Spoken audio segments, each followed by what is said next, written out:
வணக்கம். மதுரை மீனவ சேனலுக்கு உங்களை அனுப்பி அழைக்கின்றேன். நாம் இன்றைக்கி சிம்பிளாக அதே சூப்பராக ஒரு மீன் குழம்பு செய்ய போகிறோம். எப்படின்னு பார்க்கலாம் வாங்க. இப்போது அரைக்கிறதுக்கு தேவையான பொருட்களை வறுத்துக்கலாம். பேன் விட்டு சீரகம், சோம்பு, மிளகு சேர்த்துக்கலாம். இதெல்லாம் வதக்கிக்கலாம்.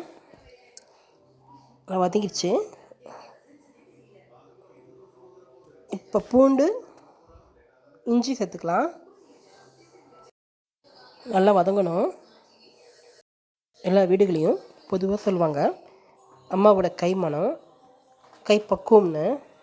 அந்த கைமணத்தை இந்த மீன் குழம்புல பார்க்கலாம். இப்போது நறுக்கின வெங்காயத்தை சேர்த்துலாம். இது நல்லா வதங்கட்டும். உணவே அமிர்தம் நாங்கள் செய்கிறவங்க ரொம்ப இன்ட்ரெஸ்டானது, சந்தோஷமாக செய்யும் போது அந்த உணவு ஒன்று அமிர்தமாக இருக்கும். இப்போ வதங்கிடுச்சு. தக்காளி சேர்த்துக்கலாம். நாம் எல்லாத்தையும் வதக்கி அரைச்சி தான் மீன் குழம்பு வைக்க போகிறோம். வதங்கிட்டு இருக்கப்பவே குழம்பு தேவையான குழம்பு தூளை சேர்த்துக்கலாம். நான் ஒரு 3 ஸ்பூன் அளவுக்கு சேர்த்துக்கிறேன். உங்களுக்கு காரம் எவ்வளோ வேணுமோ அவ்வளோ தூள் சேர்த்துக்குங்க. நாம் வதக்கி வச்சுருக்கிறது நல்லா ஆறணும். 1 கிலோ கவலைப்பொடியை வாங்கி நல்லா க்ளீன் பண்ணி மஞ்சள்தூள் உப்பு போட்டு பிரட்டி வச்சுருக்கேன். மண்சட்டி குழம்பு வைக்க போகிறோம்.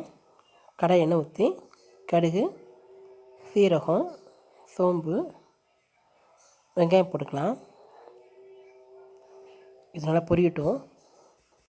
மீன் குழம்புக்கு நல்லா ஒரு சட்டி சாதம் சாப்பிடுவாங்க, அவ்வளோ ருசியாக இருக்கும். வெங்காயம் நல்லா வதங்கிடுச்சு. இப்போ நறுக்கி வச்சுருக்க பச்சை மிளகா சேர்த்துக்கலாம். அது கூட கருவேப்பிலையும் சேர்த்துக்கலாம். நல்லா வதக்கலாம். மீன் குழம்புல எண்ணெய் அதிகமாக ஊற்றணும். அப்போ தான் இந்த குழம்பு ரொம்ப டேஸ்ட்டாக இருக்கும். நல்லெண்ணெய் சேர்த்துக்குங்க, குழம்பு நல்லாயிருக்கும். நீங்கள் ஏற்கனவே அரைக்கிறதுக்கு ஒரு தக்காளி சேர்த்துருக்கோம். இதுக்கு ஒரு தக்காளி போதும். அதையும் நல்லா வதக்கலாம். நம்ம ஏற்கனவே வதக்கி வச்சுக்கிறது ஆறிச்சு. இப்போ அதை நைஸாக அரைச்சி எடுத்துட்டேன். மண் சட்டியில் தாளித்ததோட இப்போ இந்த பேஸ்ட்டை நம்ம சேர்த்துக்கலாம். இப்படி சேர்க்கும்போது இந்த குழம்பு ரொம்ப சூப்பராக இருக்கும். இப்போது இதை நல்லா வதக்கலாம். நல்லா பச்சை வாசனை போகிற வரைக்கும் வதக்கிக்கலாம். நல்லா வதங்கி வருது. இதுக்கு தேவையான உப்பு சேர்த்துக்கலாம். இப்போது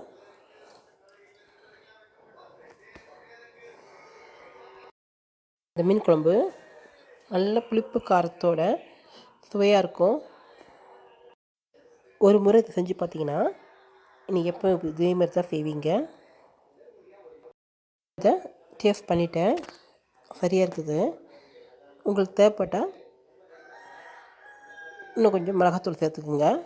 ஆனால் எங்களுக்கு போதுது. 1 கிலோ மீனுக்கு இது போதுமானதாக இருக்கும். ஒரு எலுமிச்சம்பழம் புளியை கரைச்சி வச்சுருக்கோம், அதை சேர்த்துக்கலாம். எல்லாத்தையும் நல்லா கலந்து விடலாம்.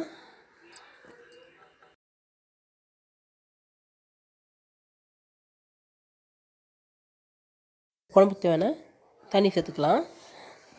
உங்களுக்கு எவ்வளோ திக்னஸ் வேணுமோ அந்தளவுக்கு தண்ணி சேர்த்துக்குங்க. ரொம்பவும் கெட்டியாக இல்லாமல் ரொம்ப தண்ணி இல்லாமல் மீடியமாக இருக்கணும். நான் கவலைப்பொடி மீன் வாங்கியிருக்கேன். எப்போ மீன் குழம்புக்கு சின்ன மீன் போட்டு குழம்பு வச்சா சூப்பராக இருக்கும். காரப்பொடி, நெத்திலி, சுதும்பு, கவலைப்பொடி, கெழுத்தி, கிழங்காய், இந்த மாதிரி சின்ன மீன் வாங்கி போட்டிங்கன்னா குழம்பு சூப்பராக இருக்கும். நான் இதுலேயே ஒரு 4 மீன் எடுத்து வறுக்கவும் போகிறேன். குழம்பு கொதிச்சிருச்சு, நல்லா வாசனையாக இருக்குது. எப்பவுமே முதலே குழம்பு கொதிக்க வச்சுருங்க. மீனை போட்டு முன்னாடி கொதிக்க விடாதீங்க. மீன் குழம்புல மீன் உடனே ஊறாது, அது ஆறுனா தான் நல்லா ஊறும். ஆற வச்சு சாப்பிட்டிங்கன்னா உப்பு காரம் மீன் நல்லாயிருக்கும். மறுநாள் சாப்பிட்டிங்கன்னா இன்னும் நல்லாயிருக்கும். மீன் குழம்புல உப்பு காரம் கொஞ்சம் தூக்கலாகவே இருக்கணும். அப்போ தான் மீன் போட்ட பிறகு குழம்புல காரம் சரியாக இருக்கும். மீன் குழம்பு நல்லா கொதிச்சு இப்போ ரெடியாக இருக்குது. மீனை ஒன்றா சேர்த்துடலாம். ஓரமாக போட்டுக்குங்க. எல்லா மீனையும் குழம்புல போட்டுட்டேன். போட்ட பிறகு அதே கிண்டி விடாதீங்க. ஒரு கொதி வரட்டும். இப்போ நல்லா வெந்துருச்சு. மீனை குழம்புல சேர்த்த பிறகு 10 நிமிஷம் இருந்தால் போதும். இப்போது மீன் வறுக்கிறதுக்கு ப்ரிப்ரேஷன் பண்ணலாம். பாத்திரத்தில் மிளகாத்தூள், குழம்பு மிளகாத்தூள், கான் மாவு, காஷ்மீர் சில்லித்தூள், உப்பு எல்லாத்தையும் சேர்த்துக்கிறேன். அதில் இஞ்சி பூண்டு பேஸ்ட்டு சேர்த்துக்கிறேன். இது எல்லாத்தையும் நல்லா பிசையலாம். இது கொஞ்சமாக தண்ணி ஊற்றி ஒரு பேஸ்ட் அளவுக்கு வச்சுக்கலாம். ஒரு ஸ்பூன் அளவுக்கு தயிர் சேர்த்துக்கலாம்.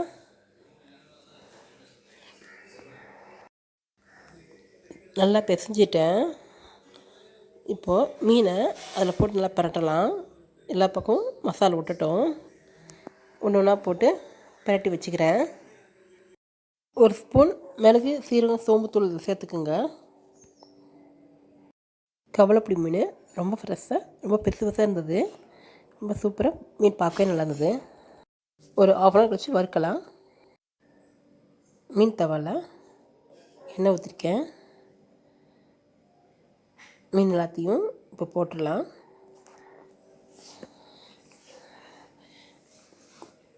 தேவையான எண்ணெய் சேர்த்துக்குங்க. மீதி இருக்க மசாலையும் மீன் மேலேயே சேர்த்துடலாம். அடுப்பை சிம்மில் வச்சு வறுக்கலாம். இப்படி செஞ்சிங்கன்னா மீனில் மசால் உதிராது. காரசாரமான மீன் வறுவல் ரெடி ஆயிடுச்சு. நல்லா சூப்பராக சிம்பிள் அண்ட் சூப்பரான மீன் குழம்பு, மீன் வறுவல் ரெடி ஆயிடுச்சு. இதை பார்த்து நீங்களும் இது மாதிரி செஞ்சு பாருங்கள். மறக்காமல் சப்ஸ்கிரைப் பண்ணுங்கள். கீழே இருக்க பெல் பட்டன் அமுக்குங்க. அப்போ தான் நாங்கள் போகிற வீடியோ உங்களுக்கு வரும். நன்றி.